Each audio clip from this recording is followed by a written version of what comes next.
Oi, como vocês estão? Perseverando no estudo da palavra de Deus, nós vamos hoje continuar com o nosso curso Descomplicando o Antigo Testamento, na aula 13, já a 13ª aula, Judeus entre as Nações, que é o período do cativeiro. O povo de Israel passou 70 anos no cativeiro na Babilônia. E esse relato é difícil de encontrar um material na Bíblia, principalmente nos livros históricos.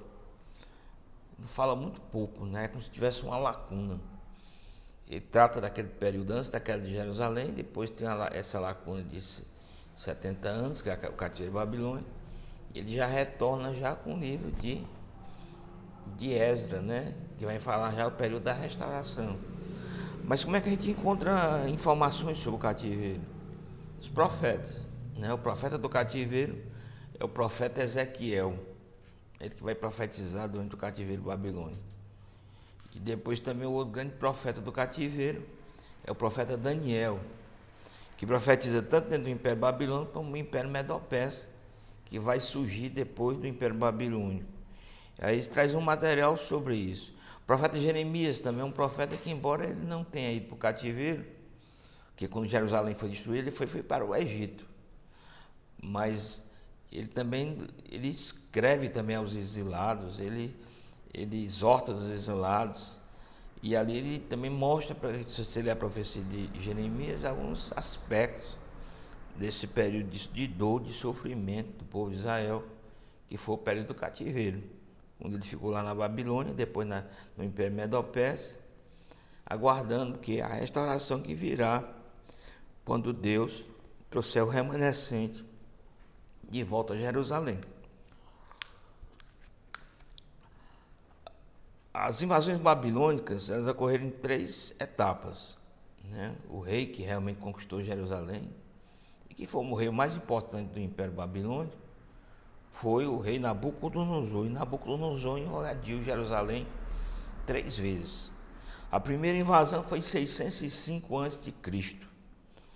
Ele invadiu Jerusalém e levou alguns cativos. Geralmente, quando eles levavam para o cativeiro, eles levavam os melhores da terra, os artesãos, soldados, os nobres, jovens, né, para poder aprender da cultura dos caldeus e ali eles poderem servir dentro do Império Babilônico.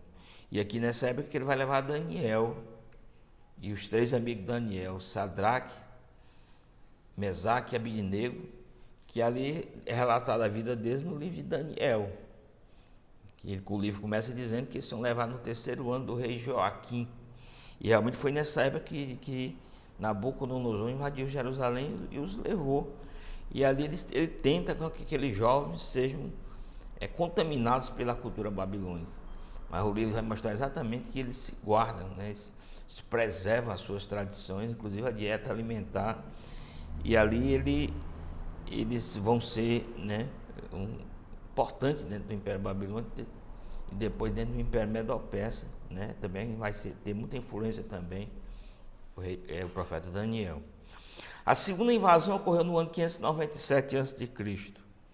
Nabucodonosor invadiu Jerusalém e levou 10.000 israelitas. Entre eles, os cativos estavam o rei Joaquim, que tinha reinado somente 3 meses, e o profeta Ezequiel, que vai ser o grande profeta do cativeiro. Ele vai, já nessa segunda leva, já começa a profetizar, onde ele tem aquela visão de Deus às margens do rio Quebar, e ali ele começa a profetizar, né, para aquele povo que está no cativeiro, exortando o povo, que eles chamam muitas vezes de casa rebelde, e também depois trazendo uma mensagem de consolação, uma mensagem de esperança, de que Deus vai restaurar e vai trazer o remanescente de volta a Jerusalém. E a última invasão de Nabucodonosor é no ano 586 a.C., quando Nabucodonosor invade Jerusalém, destrói a cidade, o templo, né, reduzido a cinza, e o rei Zedequias, né, vê os seus filhos mortos lá em Ribla, tem os olhos vazados, colocado em cadeia e levado cativo para a Babilônia, com grande parte da população que habitava Jerusalém. Os que ficaram, o rei colocou um governador, que era Gedalias, para cuidar do povo, mas um período extremamente conturbado, porque ele é morto por Ismael, depois Ismael é morto por Joanã. Joanã consulta o profeta Jeremias perguntando se eles devem ir para o Egito ou não. O profeta diz que não, mas eles não se agradam daquilo. Vê Jeremias como um traidor, como ele era visto, né, em Jerusalém, como um aliado de Nabucodonosor. E ali ele também é levado por essa massa, por esse povo que vai para o Egito. E ali, dentro de 4, 5 anos depois, ele morre no Egito, profetizando de que Nabucodonosor também vai conquistar o Egito, o que de fato ocorre. E ali Nabucodonosor consegue formar um vasto império, né? Um império, o primeiro grande império mundial, porque os assírios não conseguiram conquistar o Egito. Então ainda existia um equilíbrio de força entre os assírios e os egípcios. Nabucodonosor é o primeiro grande reino, né, mundial, que conquista todo o mundo civilizado da época. O profeta Jeremias também no capítulo 24, ele tem uma visão de 2 cestos de figos. Tem os figos bons e os figos maus. E ele diz lá que os figos bons são os que vão ser levados para o cativeiro da Babilônia. Porque é daqueles figos, daquela parte de israelitas que Deus vai depurar e trazer um remanescente de volta a Jerusalém. E os figos maus são os que ficam. São os que vão para o Egito e se perdem no Egito. Porque a Bíblia mostra lá no final do livro de Jeremias que eles foram completamente desobedientes a Deus. E a voz profética de Jeremias, né, que eles não ouviram e por isso eles vão desaparecer no meio do Egito. Os principais reis babilônicos. O primeiro grande rei é Nabucodonosor, né, 626 a 605 a.C. É que consegue vencer o Império Assírio. Aí depois sube Nabucodonosor, reinou de 605 a 562 a.C. Foi o rei do apogeu do Império Babilônico. Esse rei foi o mais importante. Viu Merodach, aliás, que libertou o rei Joaquim, está lá relatado no final de 2 Reis. Tem Neriglissar e o último rei é Nabonido. Mas esse rei, que existe uma polêmica muito grande no livro de Daniel, porque Daniel diz que o último rei da Babilônia é Belsazar. Mas na realidade Belsazar é um regente, é um filho do rei Nabonido, que viveu maior parte do tempo em guerra. E ali ele deixou o Belsazar como regente da Babilônia. E esse rei, né, que o profeta vai profetizar contra ele, quando ele vê aqueles nomes na parede, né, que Deus tinha pesado, tinha avaliado o Império Babilônico, e por causa da sua desobediência, eles seriam entregues aos Medo-Persas, e no dia seguinte, Ciro o Grande conquista a Babilônia. E esse rei Belsazar é deposto. Os principais reis Medo-Persas, né? Que começa a Pérsia conseguiu essa coligação, né, da Média e dos persas, conseguiram conquistar a Babilônia em 539 a.C. Eles viviam naquela região do Irã hoje, né? Era uma coligação de povos, os medos e os persas. E o primeiro grande conquistador da Babilônia, o grande conquistador da Babilônia é o rei Ciro, um rei persa que consegue conquistar Jerusalém. E que o profeta Isaías chama esse rei, no capítulo 45 da sua profecia, de ungido do Senhor, o escolhido de Deus, porque é exatamente esse rei que vai assinar um decreto autorizando, né, a volta do remanescente para Jerusalém, e eles vão retornar. Esse povo vai retornar, né, sendo conduzido na época que a gente vai ver aqui, para vir repovoar Jerusalém e preparar Jerusalém para a vinda do Messias. Porque Deus vai restaurar tanto a dinastia davídica como o sacerdócio, né, de Zadok. E ali ele prepara, dá todo aquele ambiente para a vinda do Messias. O remanescente que vai voltar são da tribo de Judá. Por isso, a partir daí, os israelitas são chamados de judeus. Então, Ciro o Grande, depois tem o filho dele, Cambises, 530 a 522 a.C. Ele também conquistou o Egito também. E aí Cambises ele transformou também um dos maiores impérios que o mundo já tinha visto, o Império Medo-Persa. que é o segundo grande império mundial que existe, né? E dentro daquela visão de Daniel, você vê os 4 impérios mundiais, ele vê a Babilônia, os Medo-Persas, o Império Greco-Macedônio, né, de Alexandre o Grande, e o Império Romano, que é belíssimo o livro de Daniel. Se você ver, ele tem uma visão, né, profética, e ali ele retrata esses 4 grandes impérios mundiais que seriam levantados na face da terra antes da vinda do Messias. Depois tem Dário I, né, que na época o Templo de Jerusalém foi reconstruído na época dele, embora tenha sido autorizado por Ciro, mas com uma forte oposição. Inclusive os samaritanos escrevem para Dário, denunciando, né, o povo de Israel que está reconstruindo o templo, e aí ele pesquisa nos anais do Império Medo-Persa e descobre que Ciro havia autorizado, e ele manda que eles próprios ajudem na reconstrução do templo também com recursos materiais. Outro grande rei que a história resiste é Xerxes I, e que a Bíblia chama de Assuero, que é o rei que é marido de Esté, né? O livro de Esté ele foi escrito também para mostrar que Deus guardava, né, e não tinha abandonado aquele povo que havia ficado no cativeiro. Porque o remanescente que volta são poucos israelitas. A maior parte dos judeus já estavam estabelecidos, né? Já tinham conseguido ter uma certa paz dentro do Império Medo-Persa. E ali eles ficam, eles não retornam. Pequena parcela de israelitas retorna. O primeiro retorno, em torno de 50 mil israelitas somente retornam. Na época de Esdras, 2.500. Então são poucos que retornam. A maior parte fica dentro do Império Medo-Persa e Deus levanta, né, na época, né, até Esté, a rainha Esté, para ajudar, né, na época de Xerxes I, que era o rei Assuero, que o povo não fosse destruído.